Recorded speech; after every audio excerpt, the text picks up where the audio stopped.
So Tracy, the Irish Baptist Foreign Mission was formed in 1924, but we're celebrating Peru 100, Lord willing, in 2027. Why are we not celebrating Peru 100 in 2024? Or why didn't we celebrate it in 2024? Yeah. Well, the mission was formed in 1924, and a committee was appointed at that time to be responsible for it, but they were a bit lacking in detail. They knew that they wanted to have their own missionary organisation, but they didn't really know where they wanted to send their missionaries.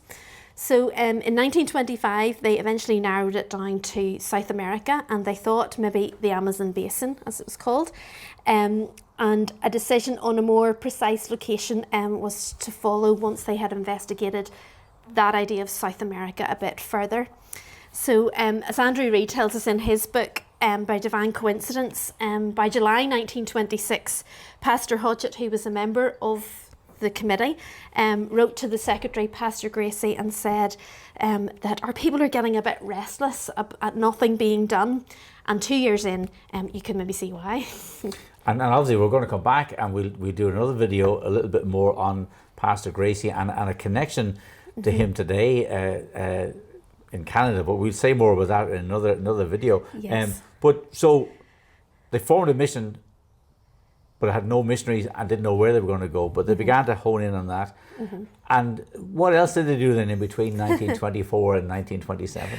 Well, they weren't just sitting about not doing nothing and just thinking. They had been active in the background, so they set up a bank account and they sorted out the constitution and the rules by which the mission would be governed. And they did deputation in the churches to raise awareness and to raise some funds. And they established a prayer meeting and produced prayer cards and collection boxes.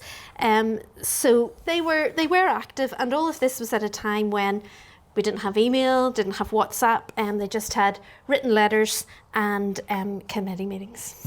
And in fact, you have discovered we have the original letter from Pastor Hodgett to Pastor Gracie, explaining about having met the Oranges, etc. Tell us a little bit about that. Yes, so this is the letter that Andrew refers to in his book. This is the actual letter. Dated what, the 29th of July? Yep, 29th of July 1926 it's dated. Wow. And written by Pastor Hodgett. And while he does say in this letter people are getting restless about nothing being done, he also has some news for Pastor Gracie of some possible progress. And Pastor Hodgett is being directly involved in answers to what I'm sure were his prayers among the prayers of others. So he was writing to Pastor Gracie from his holiday in Carnlough, and while he was in Carnlough, he met Mr. and Mrs. Oring, who were missionaries on furlough from Peru, and the Orings were considering their future and what God's will might be for them. And Pastor Hodgett's connection to them in this is what we have come to consider the divine coincidence that led them to becoming Irish Baptist Foreign Mission missionaries, our first foreign missionaries, and they returned to Peru in July 1927. So this is why we're marking our centenary in 2027.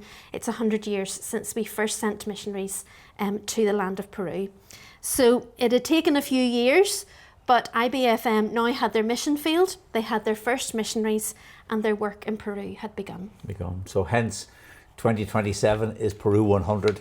Yes. And obviously by divine coincidence, that meeting of the Orings and Pastor Hodgett in Carnlough, we don't know exactly where, led to the title of Andrew Reid's book, By Divine Coincidence, as well, which we're obviously encouraging people to read. Well, that's fascinating, Tracy. And obviously we're digging up more and more of these fun facts, if you like, along the way, and we'll be marking these. Obviously we're doing this one because it marks the 100th anniversary since that divine coincidence encounter in Carnlough. Well, great stuff. Thank you very much. Thank you.